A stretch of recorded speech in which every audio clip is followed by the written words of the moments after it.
Hello Hina मेरी दोस्त, कैसी हो? मैंने तुझे मना किया था ना कि मेरे ठेले के आसपास भी मत भटकना। फिर तू यहाँ क्या लेने आई है? अच्छा तो तूने लड़की रख ली फिर? मैंने तुझे कितना कहा था कि मुझे भी अपने साथ रख ले, पर तुम न मानी। बस बस, मुझे पता है तुम किस नीयत की मालिक हो। बेईमान लोगों की यहाँ कोई गुंजाइश नहीं। अभी काम का टाइम है, अभी जाओ, यहाँ से ज़्यादा बहस ना करो। अरे तुम तो गुस्सा ही कर गई। एक प्लेट कुरकुरे मोमोज को खिला दो। पैसे दे रही हूँ, कोई मुफ्त में नहीं खा रही। अनम, इसे जल्दी से एक प्लेट बना कर दो ताकि यहाँ से जल्दी चली जाए। उस लड़की का नाम सोनिया था और हिना की हमसाए में ही रहती थी।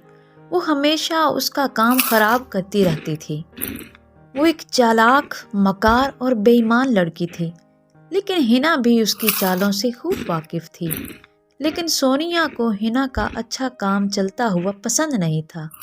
वो हमेशा से उससे हसद करती थी और उसे नुकसान पहुंचाने का कोई ना कोई तरीका ज़रूर सोचती रहती थी।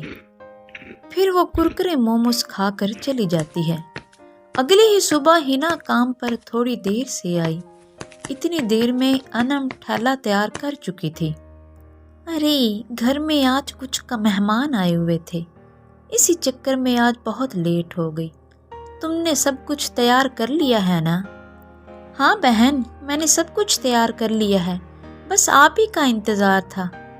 बहन, ये सुबह जो सामान लाई थी उसके बकाया पैसे ले लें। अच्छा अच्छा, लाओ दो। हिना बहन, कुरकुरे मोमोज की 2 प्लेट तो लगा दे। हिना उसे कुरकुरे मोमोज देती है।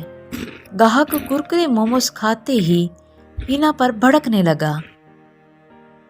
क्या बात है हिना बहन, कुरकुरे मोमोज बनाने भूल गई हो क्या? ये कैसा जायका है इसका? मोमोज तो बहुत कड़वे हैं। क्या? कड़वे मोमोज? ऐसा कैसे हो सकता है भाई? मैं देखती हूँ, ऐसी गलती तो पहले कभी नहीं हुई। हिना भी जैसे ही मोमोज का टुकड़ा खाती है तो उसे भी मोमोज कड़वे लगते हैं। मोमोज वाकई ही बहुत कड़वे होते हैं। सारे ग्राहक गुस्से में वहां से चले गए। उस दिन हिना का काफी नुकसान हुआ। अनम, आज तो मोमोज तुमने बनाए थे, फिर ये कड़वे कैसे हो गए? बात समझ में नहीं आ रही। मैं तुझ पे गुस्सा नहीं करूंगी, मुझे सच सच बताओ कि आखिर ये सब कैसे हुआ। हिना बहन, मेरा यकीन करो, मैंने वैसे ही मोमोज बनाए जैसे आपने मुझे सिखाए थे। मैं सब कुछ ठीक से तैयार करती थी। पर एक मिनट हिना बहन, जब मैं मोमोज बना रही थी तभी वो सोनिया नामी लड़की आई थी। उसके हाथ में करेले का जूस था। मुझसे पूछ रही थी कि मोमोज बनने में कितना वक्त बाकी है। मैंने भी कहा अभी थोड़ा टाइम लगेगा, तो मुझसे गिलास मांगने लगी। बोली कि जूस थैली में डाल आई हूँ, गिलास में डालकर करेले का जूस पी लूंगी। कहीं ये गड़बड़ उसी ने तो नहीं की, क्योंकि उसने मेरे सामने जूस नहीं पिया था और उस पे मैंने भी ध्यान नहीं दिया। बहन, मुझे तो इसमें उसी की कोई चाल लगती है। मुझे सब कहानी समझ में आ गई है। वो मकार औरत अपना बदला लेना चाहती है, क्योंकि मैंने उसे काम पर जो नहीं रखा। उसकी अच्छे से खबर लूंगी, उसे छोड़ूंगी नहीं। मैं अभी पुलिस स्टेशन जाती हूँ। ये सोनिया की बच्ची अपने आप ही सच उगल देगी। फिर हिना और अनम मिलकर पुलिस स्टेशन जाती हैं और सोनिया के खिलाफ रिपोर्ट लिखवाती हैं। पुलिस के डर से सोनिया सच उगल देती है कि उसी ने ही मोमोज के मिसाले में करेले का जूस डाला था। इधर अनम हिना से कहती है, बहन एक बात पूछूं? जब ग्राहक गुस्से में गए तो आपने मुझ पर गुस्सा नहीं किया, जबकि वो मोमोज तो मैंने ही बनाए थे। अनम, ईमानदारी और बेईमानी दोनों इंसान के चेहरे पर नजर आ जाती हैं। मैं तुझे अच्छी तरह जानती हूँ।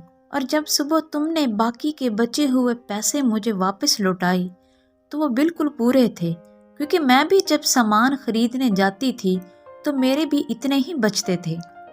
تمہاری ایمانداری تو اسی وقت ثابت ہو گئی تھی، اس لیے میں نے پہچان لیا تجھے کہ بات کچھ اور ہے۔ خیر فکر مت کرو، اب سونیا کو اس کے کیے کی سزا مل گئی ہے، اب یہ جیل میں رہے گی تو آرام سے سدھر جائے گی۔ پھر وہ دونوں واپس لوٹ جاتے ہیں اور ادھر سچائی گاہکوں کو بھی پتہ چل چکی تھی، اس لیے پھر سے وہی بھیڑ ہنا کے ٹھیلے پر دوبارہ لگنے لگی۔ اب ان کی کمائی بھی پہلے سے زیادہ اچھی خاصی ہونے لگی تھی، تو ان دونوں نے شہر میں مل کر ایک اچھا سا مکان خرید لیا اور اپنی دادی اور ماں کے ساتھ ہی ہنسی خوشی رہنے لگتی ہیں۔